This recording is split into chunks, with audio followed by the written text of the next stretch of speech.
Hello folks, it's Faughs Rotary to another edition of the Rebel White Ball, and I suppose for a lot of people the World Cup is really the dominating sport at this particular time, and we'll get to it. But first of all, let's look at what's happening on the field of Gaelic games. First of all, I think it's quite a while since we had a weekend in Cork without championship action, and that's what's going to happen this weekend. You will remember, some of you will at least, that the Junior Hurling Championship final last week between Airlzone and Kilshannig ended up on level terms, and the replay not taking place this weekend but taking place on Sunday next, and actually it is now happening in Paudie at 4 o'clock, because I think earlier in the day at 1 o'clock the Munster Council have fixed the Munster Intermediate Hurling final between, I think, is it Roscrea and Monaleen in Paudie. Bit of an unusual choice of venue for those two teams, but anyway, that's for another day. This weekend it's club semi-final time in Munster. In the other province, I think it's in Leinster, it's hurling semi-final that they're having there. But anyway, we'll concentrate in Munster, and we've an interest in two of the semi-finals rather than three, because as you know that Naomh Rangers bowed out of the Senior Club Championship a couple of weeks ago when they were surprisingly beaten by Clonmel Commercials. So what we have this Saturday is the Junior semi-final and the Intermediate semi-final. Both of them are taking place at 1 o'clock, obviously at different places. And we'll start with the Intermediate one, and that's a competition. It started way back in 2003, and as I mentioned before, Cork clubs have had an abysmal record, if you wish, with only 3 clubs winning it. Island Rovers won the first one, Cabral Rangers then won the next 2, and we had to wait then until 2012 for Clyde Rovers. So this particular weekend, it's Kanturk who will be flying the Cork flag, and they take on the Kerry champions Rathmore. Now, I know that not everybody agrees with this grading setup and where teams stand, but as far as I would estimate, I think Rathmore are probably the 8th team in Kerry. Surely they're the head of the team that would relegated, and Kanturk would probably be ahead of St. Vincent's, who were relegated down from the Senior A. So in my mind, it's Kerry's 8th club versus Cork's 24th. And taking that into account, and taking the record that exists between Cork and Kerry clubs over a long period of time, we'd have to fancy Rathmore. They're a serious club. They were seen for 20 years, from 1990 to 2019. Then they were relegated, and this year they came back with a great victory over and Gaeltacht in the Kerry final. Kanturk, for their part, of course, you know their story so well, a dual club for a start, which is, makes it that a little bit difficult, and it took them a while, but eventually they got over Bantry to win that Premier Intermediate Championship. The Rathmore team, I suppose it's backbone by, fellas like Paul Murphy in particular. They have a strong midfield pairing in Mark and Cathal Ryan, and all of their forwards, and you'd expect all forwards of this grade to be able to cause a few issues. But for Rathmore, Chrissy Spears is their centre forwards, bit of an unusual name, and the 2 inside men then, John Moynihan and of course Shane Wine, who's a Kerry senior goalkeeper, but plays out the field for his club. Rathmore are Kanturk. Like, we talk about these, and they talk about bands of brothers. Well, I suppose if there's any team in the country that's a band of brothers, you have the 2 Browns, John and Darren. You have the 2 McLaughlins, John at cornerback and Larkin at centre forward. You have the 2 Walshes, Tommy usually plays around the fence, and his brother 8 in midfield. And then you have the other 4 Walshes of Colin, Ryan, Alan and Ian.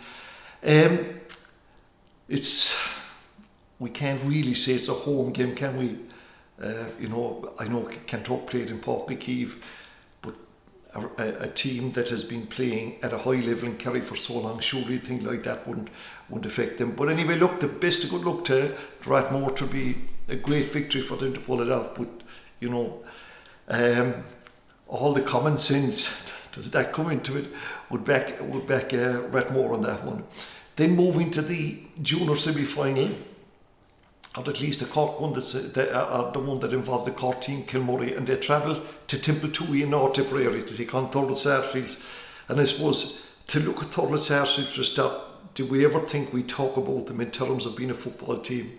And probably not alone did we not think that, but probably a lot of people in Tipperary. But they do play it there, and seemingly up to about under 18 and 19, and then when fellas get on the Thurles senior hurling team, that's it, end of story, no more football. But this year I won't say it's very much different, but the hurlers were out in the championship a little bit earlier than probably what they expected. To tell you how non-seriously they take it up, that the team used to train themselves, the players looked after it, but when they started progressing and they won the Tipperary final and then beat a Clare team, and prior to that, Peter Creedon, who'd be well known in coaching circles from Rosscarbery, has been involved with the Tipperary senior football team as well as the Tipperary ladies football team. He's a well-respected coach, school principal in Tipperary. He took on the coaching, I suppose, principally because his son Paddy's involved, and they have a number of younger players. Their under 19 team were only beaten last weekend by Clonmel Commercials, who would be, obviously the top team in football in Tipperary. Michael Cahill, the Tipperary senior hurler who won an All-Ireland a few years ago, is involved with them. They have Dara Stakelum, Henry Fogarty and James Armstrong. I honestly think that that they will pose problems for Kilmurry. Like we have to understand that Kilmurry are the Cork County champions. That's the 5th, 6th grade of championship in Cork. I suppose 5th if you call it now the Premier Junior. But they won that competition in style, it must be said, all through the Mid-Cork Championship, and then in the County Championship they came through kind of the hard side of the draw against St. James's in Orden. And then they were, once they got things going after 20, I think they were level pegging against Cove 27 minutes in, and then 3 points before half time, and they really drove on. And they are a mature football team, very physical. I won't say very, sometimes when you say physical, do you imply something else, but they're a very athletic, a very fit side, and they're well coached. The management team are real sharp operators, I would suggest. Cormac Linehan from Boherby. You have David Desmond from Sneem, real positive football brain. Con Barry Murphy, one of the greats of their own club, and also involved in Dennis O'Malan, who was 2 sons playing. The 2 captains, joint captains, are central defenders, Fionn Warren and Willem Ronan, or Willie Pass, maybe some people call him. And they really, they're solid individuals. Now, there's obviously a lot more than those in defence, but we kind of talk about those then around the middle of the park. You have Kyle Kelleher and the O'Malan brothers, James and John. All of their forwards, I thought, made huge contributions the last day. Paudie who got that all-important goal, and of course the big man there is Liam Wall, and he played through the second half with a bit, if you like, he played through the pain barrier. You have Rory Duggan, who's a Leaving Cert student, who is a really good footballer, and David McCarthy at full forward brings a sense of maturity to the whole proceedings. Look, we'll be very blunt about this competition, whereas normally it would be for we'll say the teams from the weaker counties like the Tipperary, like the Limericks, but the other semi-final in this is Fossa. When you talk about Fossa, you only talk about the Clifford brothers. My God, the performance they have given all through the year with Kerry, East Kerry, and Kilmurry. Annoys me a little bit at times when I see some people making an argument that David Clifford, because he used to play so many games, that we should nearly get rid of the split season.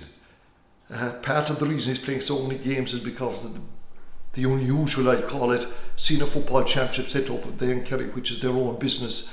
But Fossa they go to Fiona Castlemahan in Limerick, in West Limerick. It's a dual club. Seamus Flanagan plays for them, and of course, in the normal circumstances, why would we not want a small club to take on a Kerry club? But on this occasion, look, very blunt about this, we went to Munster final featuring Kilmurry and Fossa, and sometimes when we talk about these club championships, what I really like about them is that the supporters, it's kind of an added bonus. The county championship is real serious stuff, but this competition when supporters get involved. And I happened to meet a number of people from Ballygiblin last week, and they spoke honestly and passionately what it means to be involved in a journey through the winter.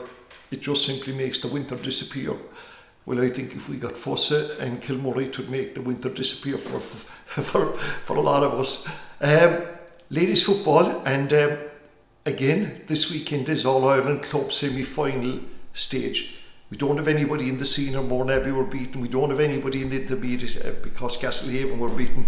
But Cork do have representatives in the junior, and in Ballyvourne on Sunday at 1:30, the home team, Naomh. Now they play under the name of the club is Naomh Ladies Football Team. Let's get this straight. But they're basically players from, and sometimes you get a little bit confused. The Naomh brand in ladies football includes players from Ballyvourne, Kilmurry and Kanturk in particular. They've faced a big task against Castleblaney Faughs, and this club from Monaghan, will they ever, whatever about anything, will they ever forget last weekend or this weekend? Because last weekend they had to travel to Maastricht, and the last time that we heard of that particular area was the Maastricht Agreement, was it back in 1993, which gave rise to the Euro, gave rise to EU citizenship, and if you like, it paved the way for the establishment of the EU. And that's when we should have copped on to the British boys when they wouldn't, they kept their sterling that time. But anyway, that's beside the point. Castleblaney Faughs both flew over there last weekend, and they beat a team from Belgium, and they call it Belgium G8, it's called Crèveroux in a quarter-final, and they make the long journey down. Now obviously they'll come down on Saturday, and they'll get a Gaelic welcome, absolutely no doubt, in Ballyvourne. But make no mistake, this is going to be a big test, even though that you might say, why does this happen? Well, in ladies football they have this scenario where provinces, I think it's goes in cycles, and every 3 years it changes. So Munster, Naomh are benefiting this year anyway, because Munster have the home semi-final, and it does make a difference. But I think this team that's travelling down from Monaghan are a good side. Arlene Leonard and Hazel Hughes, they're two defenders that you'll hear a lot about if you go to that match the weekend. Hazel is a 16-year-old. At midfield, they have Emer Ruddett and Orlott Maguire, really a strong pairing. And I suppose up front, Jodie McQuillan, who scored I think 2 goals and 4 points out of a total of 3-11 in Ulster final. But then aside from her, you've got Aoife Connolly, Aoibhinn McCooley and Grace Hanratty. They're an experienced team, and in their club, it's obviously a big football club, but they also promote hurling. And a couple of years ago, I know they were billeted with, in the Fele, with, I think it was Kanturk club in North Cork. But this Naomh team, maybe they're surprise packets in one sense. It's an old established club, but they beat O'Donovan and Rossa. Then they moved on and beat Comer Rangers in the semi-final, and Ule are in the quarter-final, in the semi-final, and then Ule from Limerick, and they were comprehensive victors. And they're a well-balanced side, and they're well experienced now. You have the centre of the defence, Merlin Deneen and Rosie Corkery. Midfield, you've Amy McDonough and Gráinne Lucy. Well, obviously they kind of maybe interchange a bit. Up front, if we can use that term, Colleen Phelan, Grace Murphy and Lydia McDonough. The McDonough side of it, at Noel McDonough, the trainer, I remember Clondruhud, there was McDonough's involved with them, so I presume that's where they come from. If they get over that, the other semi-final is a fairly formidable pairing between Balbriggan, the Leinster champions, versus Salthill Knocknacarra, and that takes place in Salthill Sunday at 1:30 as well. So the very best wishes go to the Gaelic team, and for their supporters, and obviously they'll come in from all around the area here. If they were to get over that one, to be a big trip for them for the All-Ireland semi-final.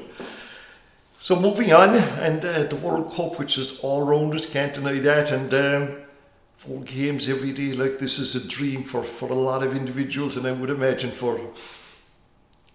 you're a teacher, you probably discovered that the students are a little bit quieter this weather. Maybe they're always quiet. I'm sure there are phones and iPads and all of that turned on at different times of the day, and the way the matches are placed, like is it 10, 1, 4 and 7, it's an ideal setup. And these 4 matches a day will continue on until Friday week. There's 48 games to be played in the group stages, 8 groups, and then it goes down to last 16 and so on. And of course, a lot of it, as we discussed before, there's the controversy about it being played in Qatar, and of course it's absolutely ridiculous in one sense, but I bet you as the tournament goes on, we'll forget about where it's taking place. There was major controversy in this week because of the human rights issues out there, and the LGBT brethren, that they have no rights at all, and the captains were meant to wear armbands. They were forced to, I suppose, drop that particular protest, and that caused a little bit of annoyance. The fact that the players are going to be booked. So it is a problem. It is human rights is an issue there, but maybe somebody has made the point, looking me straight in the face, is when I started watching, I don't know when I saw World Cup first, but I doubt if there was very many rainbow flags or armbands around the Dreendrach area all those years ago. But anyway, the fellas are so sharp at this crack. The attendance at these matches are given in excess of the capacity of a lot of the stadia, despite the fact you're looking in and you can see swaths of free seats. Some smart aleck decided that they were including the poor dead fellas, the migrant workers that were buried in the foundation, that they include them in the attendances as well. Anyway, where do you want England to go on it? This is the real test of us. I presume they're nearly our team now. Well, they're in Group B and they can't but qualify. But just so that you're well up for it, they had a big win over Iran in the first round. And then on Friday, they take on the USA, and next Tuesday they take on Wales. Now, like Wales in their first match, they were fairly shaky in the first half, but they eventually got their act together, and Gareth Bale, this hero of the Welsh, whereas his former club, I don't even see him playing American now, somewhere like that, but when he puts on that Welsh jersey, he's like a transformed individual. And of course the big surprise was Argentina being beaten by the Sheikhs themselves, Saudi Arabia, and straight away a national day of celebration, public holiday. And when the Japanese defeated Germany, I reckon they were looking for the same thing, but I'd say now in Japan there's a bit more work ethic out there than elsewhere, so that didn't happen. Germany haven't had the greatest of starts. By the way, the French, they're the champions, and seemingly on the previous 4 World Cups where European teams were championship champions, that in the following year they didn't make it out to the group stage. So there's all little idiosyncrasies around this World Cup. And of course maybe France, remember that Ireland's next competitive game after their couple of games they've had recently is in the European the qualifier, and they take on France in their very first match next March. So we'll probably be keeping an eye on that. And of course the other story then was the departure of Ronaldo from Manchester United, and I suppose depends on how you look at this. He was an incredible player when he was with United, 145 goals and 346 appearances, but his demise, or towards the end in particular, so there was only one way for him, and that was the Doris Amok, after giving that interview to Piers Morgan. But interestingly enough, I wonder did he, among others, shine a light on everything that is not right about Manchester United. He was no sooner gone by mutual agreement that the auctioneers were called in and to put this place up for sale. The Glaziers wanted to pull out of it. By the way, I think the Liverpool owners, the Fenway group, that they're interested in getting out of Anfield as well. So anyway, these are the big stories, and as I said to you, I think if you watch this World Cup as it goes on, it's a big event, the biggest sporting event, absolutely no doubt about it in the world. In athletics, what a weekend. Last weekend it was for the Glengarriff men in particular. Dara McElhinney, 22 years of age, and he won the senior cross country up in Donegal. He came second last year, and it has been an incredible year for him. If nothing else happened, this guy would be considered he is considered a serious prospect. But what he's achieved, 6 personal bests, and he won the 3,000 metres indoor, I think last February or something, the 5,000 metres outdoor, these are the Irish Championship, and then the cross country. And on Sunday week, is it the 9th, whenever it is, let me get that right now, he goes to Italy with the Irish team. Yeah, to work that out now, and the 11th, Sunday the 11th, in a racetrack outside Turin, he'd be part of the Irish team, the under-23 team. He came second in that last year. To be incredible if he could go on and win it. And another athlete that, there are a number of Cork athletes, but a West Cork athlete that has come to our attention is Jane Buckley from Newcestown. She's a member of the Levy Club. She's on scholarship to Providence University in America, and she wasn't long out there when she started to really impress at winning races that first years don't win. And delighted that she too will be going. She's been selected on the Irish team, which was announced on Wednesday, I think it was. She'll be going in the under-20 race. In this cross-country in Turin, you have the seniors, you have the under-23s and the under-20s. So the best of luck to all the Irish athletes going, but in particular to those 2 West Cork athletes. Moving to rugby, and after the highs of the autumn internationals, where Ireland maintained their place at the top of the world rankings along with France, and now having beaten the big 3, and how the whole order of world rugby has changed is incredible when you think about it. In both the northern and southern hemisphere, that on any given day now, there's a number of teams can play and beat each other. Some of them have dropped off. Look at Wales, beaten by Italy in the autumn internationals, or in the Six Nations, then beaten by Georgia. But anyway, Ireland are top of the pile, and what happens now for the next number of weeks until about mid-January into January is that they'll back to their clubs in provinces. In Ireland it's provinces, but they are their clubs, and they'll be playing in the United Rugby Championship and the Champions Cup. Now, I don't know whether we should call it the Heineken Champions Cup anymore, seeing that when they put up the price of Heineken, a lot of pubs withdrew from that, so maybe we should have a little boycott of that. But this weekend, Munster are back in action, and they play Connacht without Mark Hansen in the United Rugby Championship, and that's in Thomond Park. Of course, the big debate always in rugby in the international team is who's going to wear that number 10 jersey. And I suppose if we think back to 2011, I think when the All Blacks won it, it was a 4th choice number 10 that kicked the winning score on that occasion. I think it was against France. So at the moment, obviously Johnny Sexton is the man, Joey Carberry, and they've what an impression, Jack Crowley, and obviously he's going to take time, but when he got his chance, the last day in particular, he played so well. But so I suppose, if you like, Ross Byrne, who came into the side, he made an impression on himself as well. You have Ben Healy, who is now, must be asking himself, where do I stand in Munster? But over the next couple of weeks now, how these provinces fare will go a long way to making up the Irish team for the Six Nations, and as a consequence is heading to the World Cup.